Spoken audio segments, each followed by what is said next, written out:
Sumatin po ang kapayapaan ng Diyos. Magandang araw po, magandang gabi. Anumang oras po kami nakakarating sa inyo sa lahat ng ating mga panauhin sa iba't ibang panig ng daigdig. Muli po kasama ang ating mga kapatid sa Church of God International. Nag-aanyaya po kami sa pagpapatuloy ng ating pong ginagawa na pag-aaral ng mga doktrina ng ating Panginoong Hesukristo ngayong araw na ito. Nasa ika-11 araw na po tayo sa tulong at sa awa ng Panginoon. At tayo po ay magpapatuloy ng pag-aaral hanggang sa araw ng Huwebes. At kung loloobin po ng Panginoon, ang schedule po ng ating mass baptism ay sa darating po naman na Biyernes ng umaga. Ito po ay para doon sa ating mga kababayan na magkakaroon ng pagpapasya sa kanilang mga puso na doon sa kanilang mga napapakinggang mga katwiran ay gumawa po sila ng hakbang ng pagtugon doon sa mga aral at katwirang kanila pong naliliwanagan. Subalit kung hindi naman po ay nasa sa inyo po ang pagpapasya, wala po kayong anumang obligasyon sa amin. Ang atin po ay maibahagi sa inyo ang aming pananampalataya na pinagtitiwala ang katwirang nakasulat sa banal na kasulatan na siyang mga doktrina ng ating Panginoong Hesukristo. At sa gabi pong ito, ngayong araw ng Lunes, narito po ay ika-11 araw ng ating pag-aaral ng mga doktrina ng ating Panginoong Hesus sa pamamagitan pa rin ng kapatid na Eddie Soriano. Magandang araw po sa lahat mga kapatid, saan man kayo naroon. Agad tayong magpatuloy dito sa ating pinag-aaralang mga doktrina ng ating Panginoong Hesus. Magtuloy tayo ngayon sa ating pag-aaralan. Ang ating pong paksa, mga kababayan, ang mga gampaning ipinauubaya ng Diyos ang pagpapasya at pagtupad sa kanyang mga anak na naglilingkod sa Iglesia ng Diyos ayon sa Biblia. Ito po bahagi ng aral ni Kristo, pero mga gampanin o mga gagawin na ang pagtupad at ang pagpapasya ipinapaubaya na ng Diyos sa kanyang mga anak. Siguro sa ibang iglesia hindi tinuturo ito na merong mga gampanin na ipinagkatiwala sa iyo ng Diyos na ikaw na ang bahalang magpasya. Ikaw na ang bahalang tumupad. Mare, para sa inyo, hindi nyo maiintindihan sa pasimula. Kasi sa mga iglesia, puro utos. No? Sabi nga ni Bentot, yung anak ni Mang Nanong Kalbo, Atang naman, puro utos. Ewan ko kung dinatnan nyo pa yun si Bentot. Puro ikautos, puro utos. Yun ang nangyayari sa mga iglesia sa ating panahon. 28 ng Isayas, sapagkat utos at utos, bilin at bilin, bilin at bilin. Dito'y kaunti, dooy kaunti. Hindi, kundi sa pamamagitan ng mga taong may ibang pangungusap at may iba't ibang wika ay sasalitain niya sa bayang ito. Na kanyang pinagsabihan, ito ang kapahingahan, papagpapahingahin ninyo siya sa pagod, at ito ang kaginhawahan, gayon may hindi nila pinakinggan. Kaya't ang salita ng Panginoon ay magiging sa kanila'y utos at utos, utos at utos, bilin at bilin, bilin at bilin. Dito'y kaunti, do'y kaunti, upang sila'y mga kayaon at mga pahinga, at mga balian, at mga silo, at mga huli. ang nangyayari sa mga iglesia ngayon, ayon sa hula ni Isayas, ang salita ng Diyos sa kanila naging parang utos, bilin at bilin, konti dito, konti doon. Ngayon, kung tignan mo naman sa outright na pagtingin, ang kanilang kinalalagyan, mga dulang na puno ng suka. Basahin natin yung kadugtong na talata doon sa 8. Sapagkat lahat ng mga dulang ay puno ng suka at ng karumihan na anupat walang dakong malinis. Ayun, ang prophecy o ang hula ng Diyos sa mga panahong ito, may mga dulang puno ng suka, mga karumihan, walang dakong malinis. Bawat lugar ng dulang, ang dulang po lamesa yung kinakainan, ano? Ang salitang dulang sa Tagalog, lamesa sa Kastila, kung saan sila kumakain yung mga tao. May mga maraming dulang, puno ng mga suka, ng mga karumihan. Alam naman natin kung ano ang kahulugan ng suka na pag-aralan na po natin. Yung nandun sa Kawikaan, ay ganito ang ating mababasa. Liliwanagin ko lang uli, 26:11. Kung paano ang aso na bumabalik sa kanyang suka, gayon ang mangmang na umuulit ng kanyang kamangmangan. Yun, merong mga tao paulit-ulit na gumagawa ng mali, parang aso na bumabalik sa kanyang suka. Kaya yung mga lamesa o mga dulang, ang lamesa po sa Biblia ay simboliko ng iglesia kung saan pinapakain yung mga tao. Gaya nung sabi ni Kristo sa Lucas, pakinggan po ninyo sandali para lang inyong maintindihan ang salita ng ating Panginoon. Sapagkat alin ang lalong dakila, ang nakaupo baga sa dulang o ang naglilingkod? Hindi baga ang nakaupo sa dulang?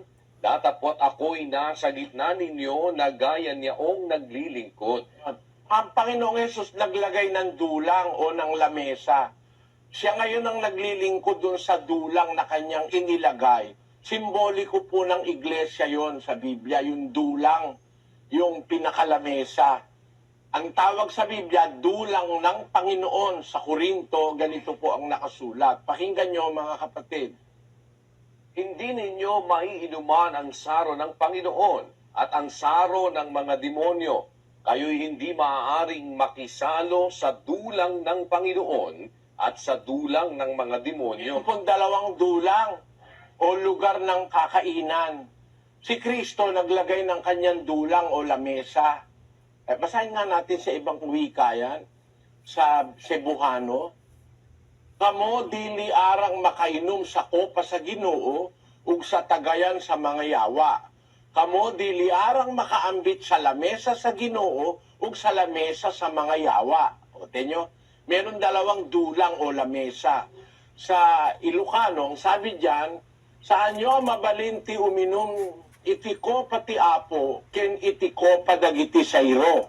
Saan nyo mabalinti mairaman iti panganan ti apo, ken iti panganan dagiti sayro. Ayun. Yung palang panganan, lamesa, panganan pala sa Ilocano yon. Sa Kapampangan, ang sabi, kung makainom king kopa ning Ginoo, ampon king kopa ning demonyos. Kung makapakirake king dulang na ning Ginoo at king dulang dading demonyos. Ang dulang po ay iglesia o pakainan. Si Kristo may dulang. Pinapakain niya ang mga tao sa kanyang dulang. Meron din naman dulang ang demonyo. Ngayon, ang sabi po sa Biblia, ang mga dulang sa panahon natin, puno ng suka, puno ng kamangmangan, puno ng bagay na marurumi. Bakit? Sa kanila, ang salita ng Panginoon, parang naging utos at utos, bilin at bilin, utos, utos, bilin, bilin, etc. Pero walang dakong malinis, walang dulang na malinis, kasi hindi nga sa Diyos. Ang punto ko, mga kababayan, ang iglesyang tunay na sa Diyos, hindi lahat puro utos, puro bilin, puro bilin. Mayroon pong mga gampanin sa iglesyang totoo na ang Diyos ay nagpapaubaya sa atin na gawin natin tayo ang magpasya. Aalamin po natin. Meron bang ganun sa iglesyang totoo na mga gagampanan natin tapos ang magpapasya tayo ang tutupad. Papabayaan tayo ng Diyos. Ipapaubaya sa atin ng Diyos ang pagtupad. Hindi niya ididikta kung paano tayo tutupad. Yan po ating pag-aaralang doktrina ngayon. Ang ating pasimulang tanong, kapatid na Luz, Ang ating pong pasimulang tanong, lahat ba ng gagawing mabuti ng mga anak ng Diyos sa Iglesia ng Diyos ay iniuutos o iniaatang ng Diyos? lahat ba ng mabuting gagawin natin, iniuutos o ang Diyos ang nag-aatang? Basahin natin ang Filemon, 1:21 sa salita ni Pablo sa Bagong Tipan. Ita'y sinulatan sa pagkakatiwala sa iyong pagtalima. Palibhasa'y aking nalalaman na gagawin mo ang higit pa kaysa aking sinasabi. Ang sabi ni Pablo sa kanyang kamanggagawang Kristiyano nung unang siglo, sinusulatan kita, kasi yung sulat, yun ang utos ni Kristo, yung isinusulat ni Pablo eh. Sabi niya dun sa 14:37, kung iniisip nino man na siya propeta o ayon sa Espiritu, kilalanin niya sa iyo isinusulat ko parang utos ng Panginoon. Pero meron siyang isinulat na ang sabi niya, sinusulatan kita sa pagkakatiwala sa iyong pagtalima. Palibasa, aking nalalaman na gagawin mo ang higit pa sa aking sinasabi. Ang expectation ng apostol kay Pilimon, higit pa sa sinasabi ko, pwede mo namang gawin eh. Yun. Kaya lalabas, mayroong kusa na kahit hindi inuutos sa'yo, gagawin mo. Di ba ganun din naman sa bahay, di ba? Sa sambahayan, bawa sa isang pamilya. Halimbawa, ikaw ay katulong sa bahay, lahat man ang gagawin mo uutos sa'yo. Bawa, sabi nung amo mo, o yung ilagay mo doon sa cabinet, yung ganon. Meron pala naman pagkain doon sa kaldero. Mapapanis. Pinabayaang mapanis nung katulong. Ba't pinabayaan mo panis? Hindi nyo naman po sinabi kung anong gagawin eh. Parang ganon Sa iglesyang totoo, ang mga anak ng Diyos inaakay ng Espiritu Santo. Kung inaakay tayo ng Espiritu ng Diyos, merong mga bagay na kusa nating dapat na ginagawa. Hindi lang lahat ng gagawin natin, lahat lang na sinasabing verbatim. Di ganon. Miski sa isang kumpanya, merong mga tao na gumagamit ng disposisyon. Hindi lahat ng sinabi. Miski sa batas ng tao, hindi naman lahat nakaletra sa batas eh. Gagamit ka ng kaisipan para makagawa ka ng mabuti na nasa sarili mong disposisyon. No? Ganyan ang buhay sa mundo. Sa iglesyang totoo, mga kababayan, meron kang kukusaing gawin kahit hindi sabihin sa'yo. Meron kasi mga tao, gaya nung kawikaan ng lola ko, no? Diba, meron siyang gustong, nasana, ginawa mo, hindi mo ginawa. Sabihin ng lola ko, para kay kang pako. Sabi doon sa pinsang ko. Sabi ko, lola, bakit naging pako yan? Tao yan. Kasi yung pako, kung hindi mo pukpukin, hindi babaon. Kailangan yung pako, para bumaon, pukpukin mo.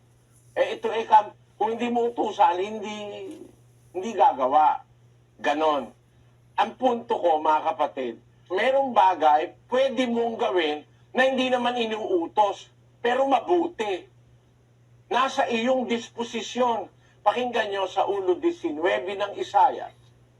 Kung kayo'y magkusa at mangagmasunurin, kayo'y magsisikrain ng buti ng lupain. Sabi ng Diyos, kung magkukusa kayo at magmamasunurin, bukod doon sa susundin mo, magkukusa ka pa, kakain kayo ng buti ng lupain. Meron palang magandang reward o gantimpala yung pagkukusa. Kung kayo'y magkusa at magmasunurin, kakain kayo ng buti ng lupain. Mabuti pala ang ganti ng Diyos sa mga nagkukusa. No, mga kapatid? Ngayon, maaari niyo tanong, ano yung kukusain mo?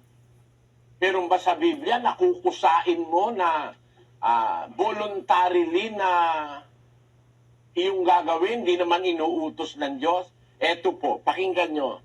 Sa isang talata ng Bilang, Pagka ang isang lalaki ay nagpanata ng isang panata sa Panginoon o sumumpa ng isang sumpa na itinali ang kanyang kaluluwa sa isang gampanin, ay huwag niyang sisirain ang kanyang salita. Kanyang gaganapin ayon sa lahat ng binuka ng kanyang bibig. sa Biblia po pala, merong tinatawag panata. a vow. No? Gaya nung sinasabi ng mga pare na sila raw hindi nag-aasawa kasi meron silang vow of celibacy. Pero hindi po totoo yun, hindi vow yun eh. Kasi batas yun eh. Kasi pag nag-asawa ka, ititiwalag ka, alisin ka sa pagkapare. Ang vow, mga kapatid, o panata, kusa yun. Hindi idinidikta yun sa'yo. Yung panata o vow sa English, ano ba sa Cebuano yun? Sa dihanga ang tao magasaad, ug usa kasaad sa Ginoo. Kung panumpa ug usa ka panumpa nga magahigot sa iyang kalag uban sa usa katungdanan, dili niya pagalapason ang iyang pulong. Pagabuhaton niya sumala sa tanan nga mugula sa iyang bakbak. No? Sa Ilocano, sabi, no ti maysa tao, magipaay iti maysa akari kinapo. Weno, ipaneknek na iti sapata ti pananggising galut na. Iti kararwa, iti maysa. Di tanto labsingin ti sauna. Arami din na to, tas maya natup iti amin nga agaon iti ngiwat na. Takapampangan, ngining meto nga lalaki manatayang panata king Ginoo. O sumumpayang meto nga sumpa baning talian ingkayang kaladwa king meto nga pangako nesisira ning kayang amano. Daptanay ngang agpang kinganggang luwal king kayang asbuk. Kita nyo, mga kapatid? In English it says, If a man vow a vow unto the Lord, or swear an oath to bind his soul with a bond, he shall not break his word. He shall do according to all that proceedeth out of his mouth. ayan, yung vow o panata, nanggagaling yun sa'yo na itinatali mo yung sarili mo. Halimbawa, sabi ni Sislus, hindi siya mag-aasawa. Panata niya yun, dapat gawin niya yun. Sa pare, hindi naman vow yun eh. Utos talaga yun. Ini-impose nila, pag hindi mo ginawa yun, nag-asawa ka, aalisin ka sa pagkapare. Sa Biblia po, hindi naman masamang mag-asawa ministro eh. Si San Pedro nga, apostol, may asawa eh. At ang iba pang apostol, may asawa rin eh.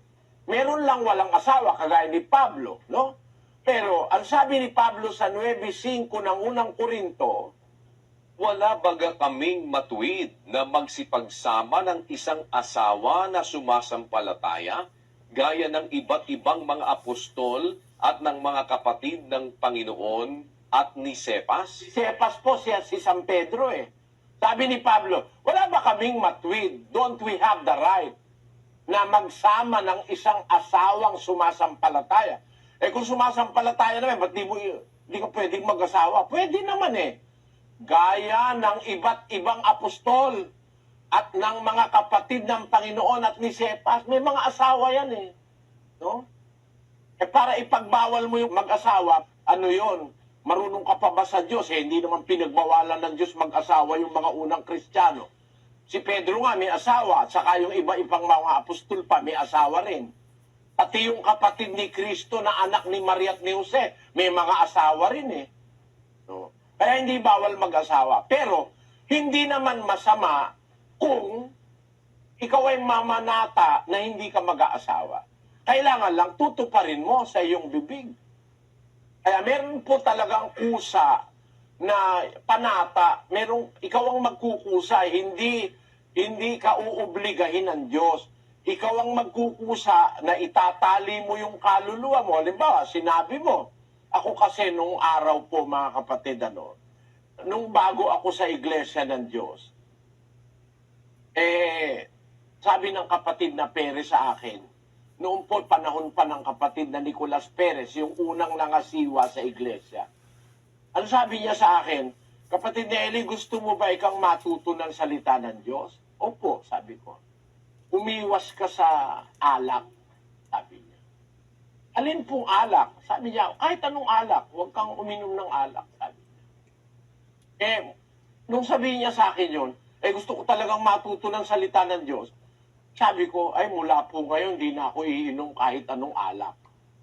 Nung sabihin ko yun, di na ako uminom kahit beer. Di na po ako uminom.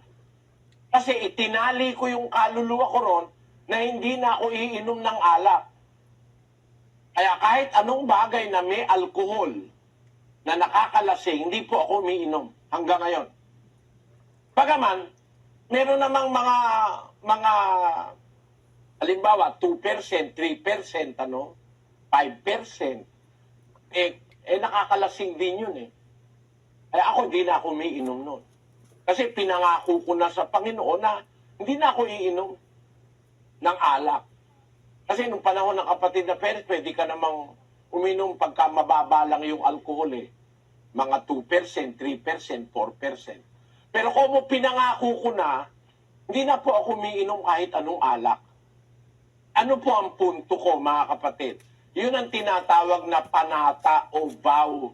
Ikaw mismo ang naglalagay ng obligasyon sa iyong sarili na, halimbawa, sinabi mo, hindi na ako magsasabok. Natalo ka eh. Hindi ka na sasabong, sabi mo.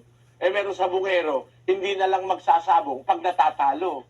Pero pag may pera na naman, may kapital, sabong na naman uli. Yun ang mga panata ng mga walang takot sa Diyos, ano? Pero pag may takot ka sa Diyos, pag itinali mo yung sarili mo sa isang panata o sa isang sumpa, ang sabi ng Biblia, huwag niyang sisirain ang kanyang salita, kanyang gaganapin ayon sa lahat ng binuka ng kanyang bibig. Kaya ang mga apostol din, sa panahon ng bagong tipan, meron din silang ginagawang pamamanata eh. No? Basahin natin ang 18 ng gawa. At si Pablo, pagkatapos na makatira na roong maraming araw, ay nagpaalam sa mga kapatid at buhat dooy lumayag na patungo sa Syria at kasama niya si Priscilla at si Aquila na inahit niya ang kanyang buhok sa Sencrea sapagkat siya'y may panata. Si Pablo, no? Alagad apostol ni Kristo, namamanata rin. Minsan, kasama niya yung mag-asawang si Priscilla at si Aquila, inahit niya yung kanyang buhok. Ibig sabihin, nagkalbo si Pablo. Kasi meron siyang panata. No? Hindi inilagay kung ano yung panatang ipinanata niya, pero ang isang palatandaang namamanata siya, inahit niya yung buhok niya. Nagkalbo si Apostol Pablo. Ito ang nagpapatunay, mga kapatid, sa iglesia, meron tayong pwedeng gawing panata para itali natin yung ating sarili, para wag na tayong magkasala, o kaya para wag na tayong makagawa ng mali, pwede mong sabihin sa Diyos na, Panginoon, di na po ako uli, no? Sasama sa mga party. Kasi nung masama siya sa party, napilit siyang malasing, ang nangyari, nakagawa sila ng mali. May mga babae ron. Kung ikaw ay nagsabi, hindi na po uli ako sasama sa party. Parang panata yun. Itinali mo yung kaluluwa mo na wag mo nang gagawin yun, wag mo nang gagawin. Kailangan na ang panata mo, tutuhanin mo, magagalit ang Diyos sa'yo. Basahin natin ang 5.4 ng Ecclesiastes. Pagka ikaw ay nananata ng panata sa Diyos, huwag kang magliban sa pagtupad, sapagkat siya'y walang kaligayahan sa mga mangmang. Tuparin mo ang iyong ipinanata. Maigi nga ang ikaw ay huwag manata, kaysa ikaw ay manata at hindi tumupad. Ayan, meron po talagang pamamanata, pero kailangan tutuparin mo. Ang sabi sa Bisaya, kung ikaw manaad ug usa ka saad sa Dios, ayaw paglanggana ang pagbayad niini, kay siya dili mahimuot sa mga buwang-buwang. Bayri kadtong imong gipanaad. labi pang maayo ang dili ikaw manaad kaysa manaad ka ug dili mo bayad. Yun. Sa Kapampangan, ngening manata kang meto nga panata king Dios. E mo lilibanin pamamayad kaniti. Uling alayang tula karing mangmang, bayaran mo ingke kang penata. Maya papin king ena kamanata, amay git ketang manata ka at emo bayaran. Sa Ilocano, no mangi karika, iti maysa akari, iti Dios. Di ka bayagan at tungpalen. Kaisu saan ama yayo kadagiti maag tungpalem ti ikarim na inimbag at di ka kuma ang mangikari ngeng iti mangikari ka ket di ka tungpalen. Ayon. Maliwanag mga kapatid, meron talaga sa Biblia ikaw ay mananata, parang nanay ko, no? Ang nanay ko nung araw po na manata siya. Kasi ang nanay ko ay katoliko po siyang sarado, naglalakad siya ng paluhod dun sa simbahan sa Baclaran. Ang tatay ko naman po ay sakristan sa Iglesia Katolika nung araw. Ngayon, nung maanib ang aking ina, una pong nakakilala ng aral ang aking ina kaysa sa tatay ko. Nung maanib ang nanay ko, nagalit ang tatay ko, lumayas. 9 na buwan pong hindi umuwi sa bahay namin. Nalulungkot si nanay na manata siya sa Diyos. Yung panata niya, sabi niya, sana po bumalik ang asawa ko. Gabi-gabi siya na, 9 na gabi siya na manata, na tuwing alas 12 ng hating gabi, gigising siya, mananalangin siya sa Diyos. Panata niya, 9 na gabi, mananalangin siya sa Diyos, alas 12 ng ating gabi. Ginanap niya yung panata niya. Awa ng Diyos, bumalik ang tatay ko sa amin. Yung panata po ay napakagandang bagay na manata ka kung gusto mong humingi ng pabor sa Diyos. Bawa, gusto mo na pagalingin ka sa sakit, mamanata ka sa Diyos, mag-ayuno ka, manalangin ka, dilinggin ka ng Diyos. Sa iglesia, meron pong ganong mga bagay na sa iglesia totoo, mananata ka, itatali mo yung kaluluwa mo, kusa, hindi naman sinasabi sa iyo ng Diyos, itatali mo para makagawa ka ng mabuti. Naiiwasan mo na yung gumawa ng masama, kagaya nung mamanata ako na hindi na ako iinom ng kahit anong alak, pinakinabangan ko naman po yun, mga kapatid. Ngayon, ang punto natin dito, kahit mga apostol sa panahon ng bagong tipan, namamanata sila gaya ni Pablo, no? Ngayon, ang ating tanong, ano ang isang gawain na ipinauubaya ng Diyos sa pagpapasya ng kanyang mga anak? No? Kasi gaya ng panata, hindi naman inuutos sa'yo kung anong gagawin mo. Basta namanata ka, sundin mo yung ipinamanata mo.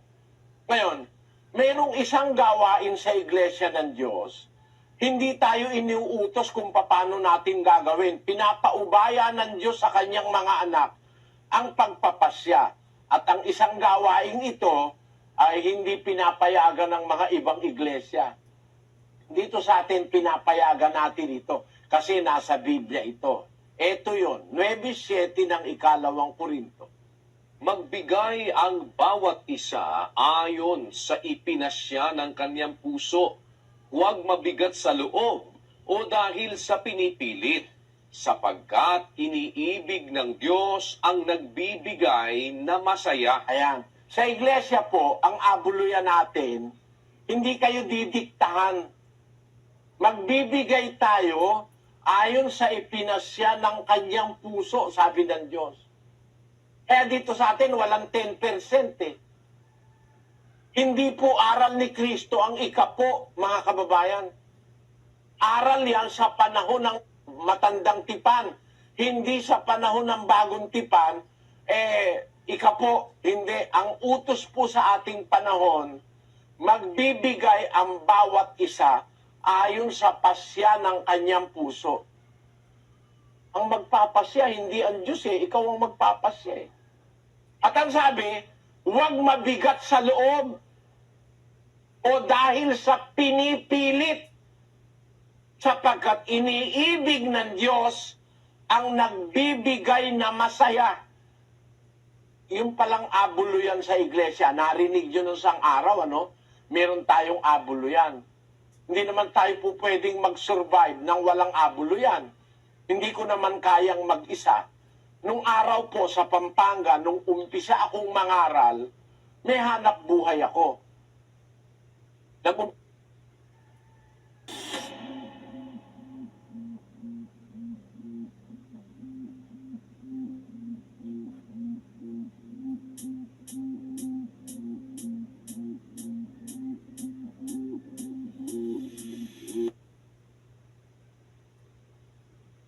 Nag-umpisa po akong mangaral, meron akong restaurant 15 anyos ako, may restaurant na ako.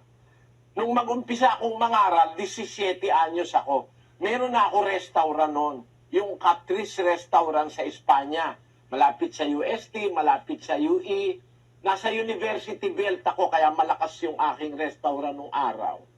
Ang pangalan, yung pangalan ng nanay ko, tatay ko. Yung Catalina at saka Triun po, kaya Catrice Restaurant. Ayun, nang bata pa po nanay ko dyan, wala pa siyang puting buhok, si nanay, maitim pa ang buhok. Noong pong panahon na yon, ang sandwich, yung butter sandwich, 40 centimos. Ayun, yung hotdog, 40 lang Yung cheese sandwich, 50. Murang-mura nun, No? Yan po, nung ako po yung mangaral, mga kababayan, meron akong hanap buhay nung mag-umpisa akong magministro.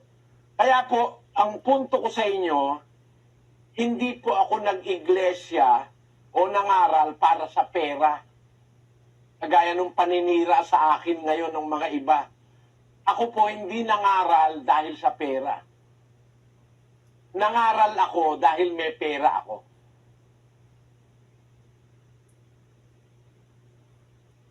Kasi, meron po kaming kantin doon sa loob ng construction. Ang tatay ko po kasi contractor. Pagka meron siyang trabahong malaki, naglalagay kami ng kantin sa loob. Ang pinapakain namin, 2,500 tao doon sa Holiday Inn, doon sa Ermita. Ang tawag doon ngayon, Holiday Inn. Pero dati, ang tawag doon Hilton Hotel. Ang mga taong kumakain sa amin, mahigit 2,000.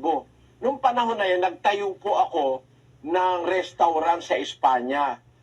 Doon ako kumikita. Kaya ako, nangaral ako, sarili kong gastos. Hindi po ako nanghihingi sa iglesia, sa kapatid na Perez. Kahit bigyan niya ako, hindi ako kumukuha. Meron naman ako kung pera, kapatid na Perez. Kaya po, ako nag-umpisang mangaral, pera ako. Tapos, nung pumunta na ako sa Pampanga, nangaral din ako ron. Doon ako unang-unang nangaral na nasa probinsya. 1969 noon. Nangangaral ako sa Pampanga. Ang mga saksi, mga kapatid sa Pampanga ngayon, may mga buhay pa sa kanila No? Noon, nangangaral ako, meron akong hanap buhay. Nagtitinda kami dun sa Pampanga, naglagawa kami ng mga kakanin, lumpia, ginatan, lugaw, goto. Ayun, meron akong pinagkakakitaan. Nangangaral ako. No? Katulong ko ay ang mga kapatid na inuupahan ko. Kaya ang aking pangangaral, hindi ko dahil sa, kaya ako nangaral dahil sa pera, kagaya nung ipinaparatang nung iba. Hindi po. Kasi hindi ka naman pwede mangaral wala kang pera Ngayon, kaya sa iglesia, sanay ako. Kahit hindi ka mag-abuloy, tuloy pa rin ako. Kasi yung pag-aabuloy, mga kapatid, yun naman nasa budhi mo yun Hindi ka dapat na pilitin. Sabi ng aral ng Diyos, Isa ito sa mga aral na tayo magpapasya. Magbigay ang bawat isa ayon sa pasya ng kanyang puso. O, mo, hindi ikapo, pasya ng puso mo eh. Pag ikapo, 10% yun eh. Halimbawa, kumita ka ng 1,000, 100 ang ibibigay mo sa pastor. Halimbawa, kumita ka ng 10,000, 1,000 sa pastor. Kumita ka 1,000,000, 100,000 sa pastor. Kumita ka ng 100,000,000, 10,000,000 sa pastor. Marayagad siyang pera, wala siyang pagod. Pero ako po, hindi ko tinuturo ikapo. Ang nasa Biblia, ang tinuturo ko. Ito'y isa sa mga gagampanan ng kapatid. Mag-aabuloy tayo ayon sa pasya ng ating puso. Hindi pinipilit. Huwag mabigat sa loob. Sapagkat iniibig ng Diyos ang nagbibigay na masaya. Yan ang pagkakaiba natin sa ibang iglesia. Kung dito sa ating samahan, merong abuluyan, walang pilitan. At hindi ang pastor ang nagtatakda. Sa ibang iglesia po, may takda ang pastor eh. Sa iglesia ni Cristo, ang dami. Basahin natin si Luz. Huwag kayong magagalit, baka may iglesia ni Cristo dyan, ano. Hindi ko kayo inaatake. Ang sinasabi ko lang, yung totoo na ginaganap nila na iba sa nasa Biblia. Ano ang nasa kanilang turo? Sister Luz, pakibasa mo. Ito po ang nasa Ministerial Ethics and Church Procedures ng Iglesia ni Manalo sa page 250. Ang mga ingat yaman ang tuwirang mananagot ng lahat ng uri ng salapi ng lokal, maging ito ay abuloy ng panghuwebes, panglinggo at kabataan, tinitipon construction, pagbili ng lupa at pagpapakumpuni, at pagtatayo ng kapilya, at gayon din ang salaping inilabas mula sa lagak, buklod, kadiwa at iba pa. Gayon din ang iba't ibang pabilin na may kalakip na salapi. Merong abuloy na pangwebes, may panglinggo, may kabataan, tinitipon construction, pagbili ng lupa at pagpapakumpuni, pagtayo ng kapilya, gayon din ang lagak, buklod, kadiwa, 10 na yun ha, kadiwa at iba pa. Marami yun. Gayon din ang iba't ibang pabilin na may kalakip na salapi. Naku, obligado ka lagi na maglalaga ka pang patayo sa kapilya. Laga ka ng lagak dyan mula Enero hanggang Disyembre. Lalaga ka ng lagak ng lagak. Meron pang abuloy na Webes, meron pang tinitipon construction, may lagak, meron pang para sa kapilya, meron para sa pambili ng lupa. Marami. Dito sa Iglesia ng Diyos, ang turo ng mga apostol, pag mag-aabuloy ka, ayon sa ipinasya ng iyong puso. Tandaan niyo ang talata, mga kapatid. Itong aral na ito, gampaning ito, ikaw ang magpapasya, hindi ang mangangaral, hindi ang ministro. Magbigay ang bawat isa sa inyo ayon sa ipinasya ng kanyang puso.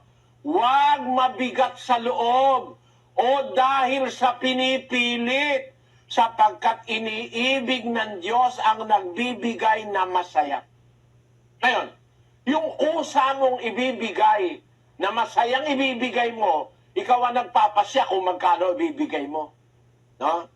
Ikaw ang magpapasya. Malaki man o maliit man, ikaw rin ang magpapasya. 8:3 ng 2 Korinto. Pakinggan nyo. Sapagkat ayon sa kanilang kaya ay nagpapatotoo ako, at higit pa sa kanilang kaya ay nagsiabuloy sila sa sariling kalooban. Ayun, sariling kalooban ng naglilingkod sa Diyos. Sabi ni Pablo, yun daw mga taga-Macedonia, ayon sa kanilang kaya. Kuminsan, higit pa sa kanilang kaya, nagsiabuloy sila sa sariling kalooban. Di hindi dinidiktahan. Yan po ang aral na nasa iglesia totoo. Sa sarili mong kalooban ka aabuloy. Hindi kagaya sa Katoliko, no? At tinan niyo ang resibo. Baptism, 400. Confirmation, 240. Donation, 50. Yan ang donation, kahit magkano. Pero yung baptism, 400. Confirmation, 240. Resibo po ng Katoliko yan, no? Hindi ko inimbento yan. No? Ayan, no? The Roman Catholic Archbishop of Manila, St. Joseph Parish, 2671 Luna Street, Gagalangin, Tondo, Manila. Official receipt dated December 5, 2012. No? Receive the payment for payment, bayad, hindi ko sa loob. Sabi nung pare, abuloy daw yun. Hindi. Ang abuloy, walang presyo. Ang bahalang magbigay ng presyo, yung mag-aabuloy.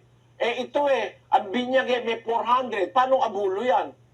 Yun ang ibig kong sabihin, mga kababayan. Hindi para atakihin ang Katoliko. Hindi po. Para ipaliwanag at ipakita sa inyo ang katotohanan nasa Biblia. Na ang abulo yan sa iglesyang totoo ay ayon sa pasya ng puso mo. Halimbawa, merong lokal na sabi nung kapatid na diakono, bumili naman tayo mga kapatid ng ng kurtina para gumanda-ganda naman yung ating lokal.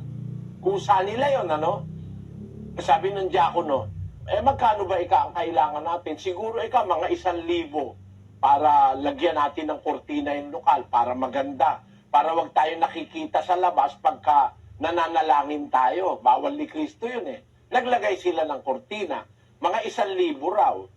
Sabi nung diakono, di paghati-hatian natin, sabi sa mga kapatid, wala naman akong malay doon. Kasi hindi naman ako bibili, hindi naman ako gagastos. Sila naman ang gagamit. Nagkaisa sila. Sila naglagay ng presyo, hindi tayo. Pwede yun. Kayo magkasundo. Gaya nung ginawa ng mga taga-Macedonia. Ayon sa kanilang kaya, higit pa sa kanilang kaya, nagsiabuloy sila sa kanilang sariling kalooban. Ang abuloyan po sa iglesia, mga kapatid, kaloobang sarili mo, ikaw ang magpapasya na iaabuloy mo. Isa yan sa gampanin na hindi ipinipilit sa mga miyembro. Mapalaki, mapaliit, ikaw ang magpapasya. At yung ipinasya ng kapatid na iaabuloy, kinukolekta po yun. Bakit po natin pinag-aaralan ng pera? Hindi dahil salapian tayo. Pinag-aaralan natin ito para maganap natin nang wala tayong duda, alinlangan o hinalang masama. Bakit? Ang sabi sa Biblia, ikaw ang magpapasya, magkano iaabuloy mo. Sa atin po, merong kahon. Sa mga lugar, may kahon. Sa ibang iglesia, yung kahon lumilibot. Parang sa Katoliko, merong parang bingwit na itatapat sa'yo. Sa atin, hindi po. Ikaw na mag-aabuloy ang pupunta sa kahon. Hindi yung kahon ang pupunta sa'yo. Yung kahon nasa harap, bahala po silang pumunta ron. Yung gustong kusang tumulong, bahala sila. Kasi yun ang nasa Biblia 12:41 ng Marcos. At umupo siya sa tapat ng kabangyaman at minasdan kung paanong inihuhulog ng karamihan ang salapi sa kabangyaman. At maraming mayayaman ang naghuhulog ng marami. At lumapit ang isang babaeng bao at siya'y naghulog ng 2 lepta na ang halagay halos 1 beles. Lumapit ang isang babaeng bao, naghulog ng 2 lepta na ang halaga halos 1 beles. Napakaliit ng abuloy ng babaeng bao. Pero siya lumalapit dun sa kahon. Hindi yung kahon na lumalapit sa kanya. Nakikita niyo pagkakaiba, mga kapatid? Yung kusa, ikaw ang lalapit sa kahon, hindi ikaw ang lalapitan ng kahon. At pagka hindi ka nagbibigay, hindi aalis yung kahon. Sa atin, yung mga nag-aabuloy, sila ang naguhulog sa kahon. Ayan, no? Ngayon, sa ibang iglesia, ang ginagawa pa, lalagay mo sa sobre. Tapos lalagyan mo ng pangalan. Bakit may pangalan? Para matuklasan ng pastor kung nagbigay ka ng marami o hindi. Pag inaakala niyang mayaman ka at konti binigay mo, sasabihin sa'yo, hindi ka tapat sa pag-iikap po, kapatid. Ang mangyayari darating sa'yo ang sumpa ng Diyos kasi ikaw ay nagnanakaw sa Diyos. Di mo binibigay ang ikapo. Nagnanakaw ka, sabi. Hindi naman utos yung ikapo ngayon, mga kapatid Yung ikapo, utos yun sa panahong Israelita. Sa panahong Kristiyano, ang utos, magbigay ang bawat isa ayon sa ipinasya ng kanyang puso. Huwag mabigat sa loob o dahil sa pinipilit, sapagkat iniibig ng Diyos ang nagbibigay ng masaya. Kaya yung mga kapatid, nagbibigay sila ayon sa pasya ng puso. Papaano ang mangyayari? Doon sa kanilang ipinasya, kukolektahin po yun. Paano ang koleksyon? Yung pong koleksyon, sila ang maglalagay sa kahon, hindi ilalapit yung kahon. At yung pagkolekta, kalooban ng Diyos yun. 16:1 ng unang Korinto. Ngayon, tungkol sa koleksyon sa mga banal, ay gawin din naman ninyong gaya ng iniutos ko sa mga iglesia ng Galacia. Tuwing unang araw ng sanlinggo, ang bawat isa sa inyo ay magbukod na magsimpan ayon sa kanyang iginiginhawa, upang huwag nang gumawa ng mga hambagan sa pagparian ko. Ayun, sabi ng Biblia, sabi po ng salita ng Diyos, tungkol sa koleksyon sa mga banal, gawin ninyo gaya ng iniuutos ko sa iglesia sa Galacia, sabi ni Pablo sa Korinto. Tuwing unang araw ng sanlinggo, pagkalinggo, doon po kukolektahin. Yung ipinasya ng kapatid, kung magkano itutulong niya, kukolektahin. Maaari itanong nyo, ba't naman may abulo yan? Kasi po mga kapatid, sa iglesia ngayon, wala naman po tayong pwedeng mahingi na libre. Internet, babayaran mo. No? Kuryente, tubig. Ang kapatid, pag nagkakatipon, merong gumagamit ng CR, may gumagamit ng kuryente, no? May electric fan, may air conditioning, no? Babayaran mo lahat yun Tapos uupa ka sa apartment o sa lugar. Pag wala tayong sariling kapilya, umuupa tayo. At ang higit sa lahat, ang abuluyan natin ginagamit para ipangaral ang salita ng Diyos. Pambayad sa telebisyon, pambayad sa radyo, pambayad sa satellite. Meron tayong FM, meron tayong AM na nagbo-broadcast ng ating pananampalataya. Nangangaral tayo via satellite. Nakakarating po tayo sa buong mundo.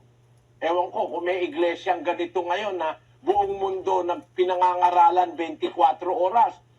Pero para ma-cover mo ang buong Pilipinas o buong mundo, kailangan mo yung satellite provider. Maiisip nyo mga kapatid, bakit tayo may abulo yan? Hindi ko po kasi kayang mag-isa na marating lahat ang lugar na yan at ang mga kapatid maingatan at maturuan ng aral. Nung nasa Pampanga ako, mag-isa lang ako. Kasi Pampanga lang ako nangangaral Wala akong problema. Nalalakbay ko buong Pampanga. Aarkila kami ng minibus, pupunta ako Magalang. Pupunta ako sa Macabebe, pupunta ako sa Guagua, pupunta ako sa San Simon, kung saan nakakarating ako. Ngayon ba po pwede akong pumunta sa North America, na South America? Lalayo na po niyan. Kailangan na nating gumastos sa satellite, sa telebisyon, sa radyo, sa internet, no? Sa mga print. Ginagastusan po natin lahat yan, mga kababayan. Ngayon, kaya tayo may abulo yan. Hindi para may makain si Brother Eli. Meron po akong kakainin sa awa ng Diyos na hindi na po ako manghihingi ng pera sa kapatiran. May kakainin si kapatid na Daniel, may negosyo siya Meron siyang Daniel's Coffee sa Pilipinas. Meron siya doong mga iba-ibang negosyo na pinagkakakitaan kagaya nung kanyang endorsement sa mga produkto dahil kilala na siya. Ako naman, meron ako restaurant dito sa South America, sa Brazil. 7, no? May restaurant din tayo sa Saipan. Meron tayong restaurant sa Singapore. Meron tayong pinagkakakitaan sa Singapore. May pinagkakakitaan ako sa Middle East. No? Kaya kumikita po ako. Kaya ang abuluyan nyo, makakatiyak kayo, hindi ko kinakain, mga kapatid. At lalong hindi ko ini-interest kagaya nung paratang nung mga mataong masasama. Eto, pakikita ko lang sa inyo. Tingnan ninyo ang aming pinagkakakitaan dito sa Brazil. Ang mga lutong Pilipino na gustuhan nila. Kaya yung aming mga customer nakapila kumakain dito sa aming restaurant. Ang pangalan, Salute.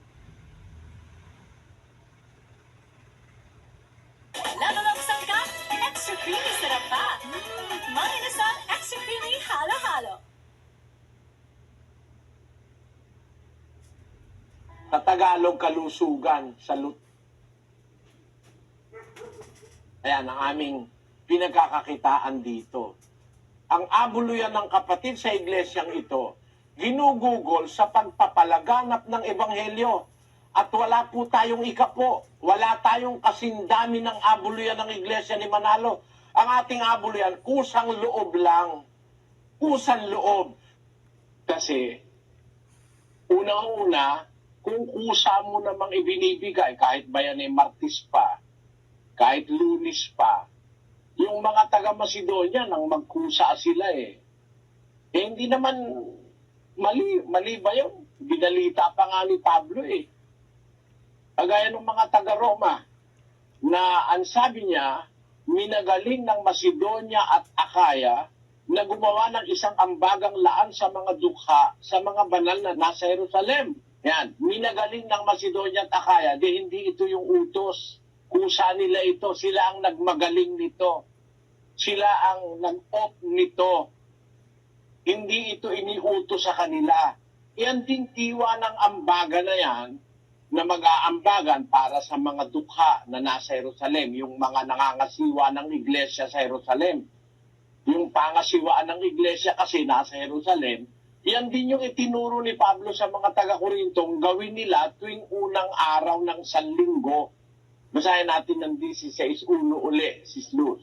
Ngayon, tungkol sa ambagan sa mga banal, ay gawin din naman ninyong gaya ng iniutos ko sa mga iglesia ng Galacia, tuwing unang araw ng Sanlinggo. Ang bawat isa sa inyo ay magbukod na magsimpan ayon sa kanyang iginiginhawa, upang huwag nang gumawa ng mga ambagan sa pagparian ko. At pagdating ko, ang sino mang inyong mamagalingin ay sila ang aking susuguin na may mga sulat upang makapagdala ng inyong abuloy sa Jerusalem. Yun, yung abuluyan na gagawin sa Korinto tuwing unang araw sa linggo, yun din ay dadalhin din sa Jerusalem. Laan sa mga dukha sa pangasiwaang nasa Jerusalem. The same intention. Sa Korinto, tuwing unang araw ng sa linggo. Pero doon sa ibang iglesia, walang sa Galacia at sa Corinto lang. Sa ibang iglesia, kung kailan nila gustong tumulong, wala namang masama ron. Kagaya nung ginawa ng Macedonia at Akaya na minagaling nila. Hindi sinabi, sinunod nila tuwing unang araw sa linggo sila nagbigay. Hindi. Kundi, minagaling ng Macedonia at Akaya na gumawa ng isang ambagang laan sa mga dukha at sa mga banal na nasa Jerusalem. Yung salitang minagaling dito, ito ang nagbibigay sa atin ng insight na wala namang masama pagka kinukusa ng kapatid. Kusa. Hindi dinidiktahan kung magkano ibibigay mo o kaya pag hindi ka nagbigay, nagnanakaw ka sa Diyos. Sabi ng mga ngaral ng ikapo. Pag hindi ka nagbigay ikapo, ninanakawan mo ang Diyos. Hindi natin sinasabi yun. Kasi nga kusa ipinaubaya ng Diyos sa kanyang mga anak ang pagpapasya. Ulitin nga natin kapatid na Daniel ang 9:7. Magbigay ang bawat isa ayon sa ipinasya ng kanyang puso huwag mabigat sa loob o dahil sa pinipilit, sapagkat iniibig ng Diyos ang nagbibigay na masaya. Ayon, magpapasya ka. Yan ay mga kusang gawain na ang magpapasya ikaw, hindi ka didiktahan ng Diyos.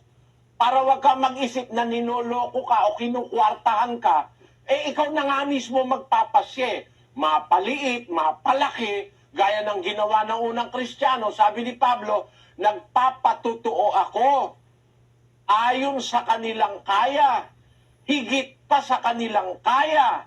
Nagsiabuloy sila sa kanilang sariling kalooban.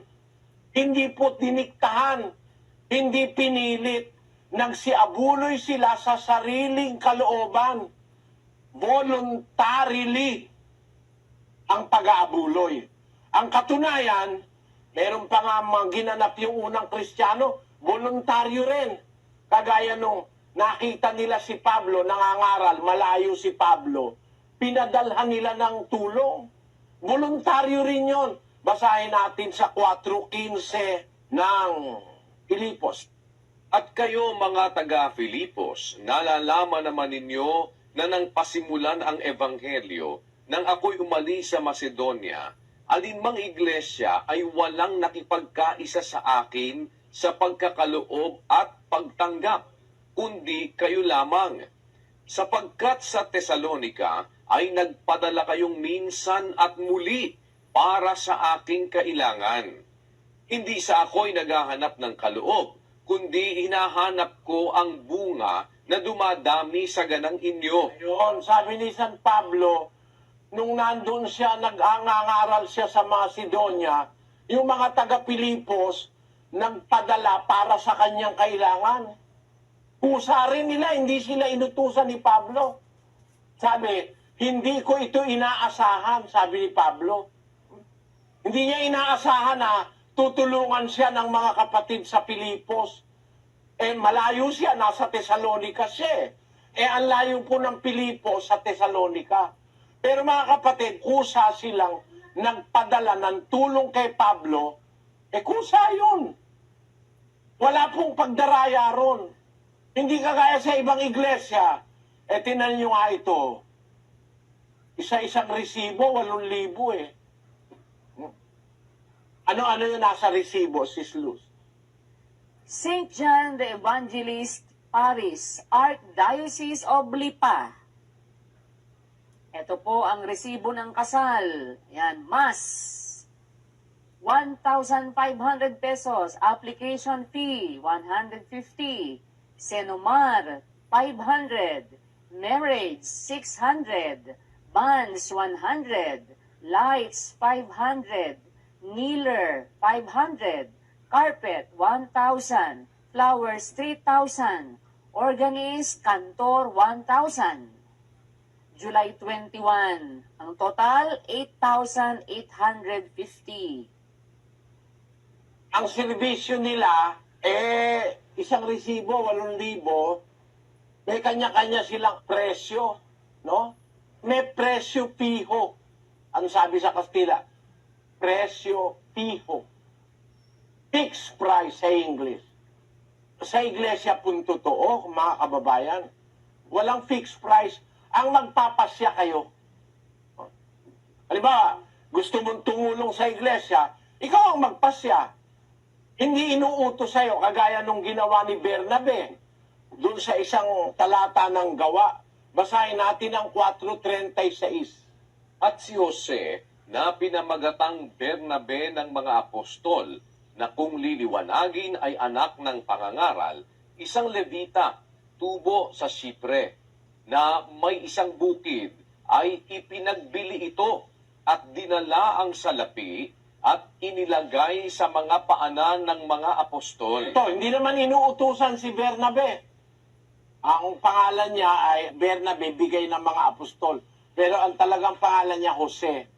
Pinangalanan siya ng mga apostol na Bernabe, na ang ibig sabihin ay anak ng pangangaral. Parang anak ng mga apostol ito, naging anak-anakan nila sa pangangaral nila. Isa siyang Levita na tubo sa Sipre. Meron siyang bukid. Ibinenta niya yung bukid niya, ibinigay sa mga apostol para magamit sa pangangaral. Naranasan ko rin ito. Meron tayong isang kapatid na Chinese, no? Na binigyan ako ng isang lupa na 450 square meters, something like that. Brother, ibibigay ko ito sa iglesia. Pusa niya binigay. Ayun, ginagamit ngayon na pinakalukal ng kapatid. Doon sila nagtayo ng kapilya sa ibinigay ng kapatid. Sila ang gumagamit, di naman napunta sa akin. Parang ganun din yung ginawa ni Bernabe. Binenta niya yung isang bukid niya, siguro medyo may kaya ito, hindi naman siya inutusan. Nagbenta siya ng bukid, tapos ibinigay niya sa mga apostol. Meron sumunod. Ang isa namang sumunod, nagbigay din. Ito naman ang nangyari sa 5:1. Natapwat isang lalaki na tinatawag na Ananias na kasama ng kanyang asawang si Sapphira ay nagbili ng isang pag-aari at inilingid ang isang bahagi ng halaga na nalalaman din ito ng kanyang asawa at dinala ang isang bahagi at inilagay sa mga paanan ng mga apostol. Tatapot sinabi ni Pedro, Ananias, bakit pinuspos ni Satanas ang iyong puso upang magsinungaling sa Espiritu Santo at upang maglingid ng isang bahagi ng halaga ng lupa?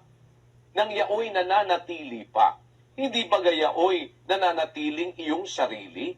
At nang maipagbili na, hindi ba nasa iyo ring kapangyarihan? Ano't iniisip mo pa ang bagay na ito sa iyong puso? Hindi ka nagsinungaling sa mga tao, kundi sa Diyos.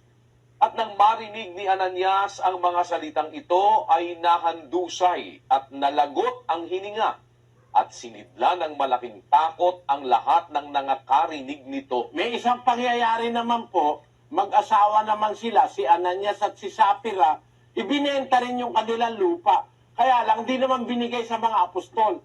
Nagpakunwari sila na yung binagbentahan, ibinigay nila. Pero ang ginawa pala nila, hinati. Itinago yung kalahati. Sabi ni Pedro, ba't ka nagsisinungaling, Ananias? Iyon naman yung lupa eh. Nung maipagbili na, iyo pa rin yun. Ikaw pa rin ang pwedeng magpasya ron. Ba't mo kami pinagsisinungalingan? Narinig ni Ananias, namatay si Ananias noong oras na yun.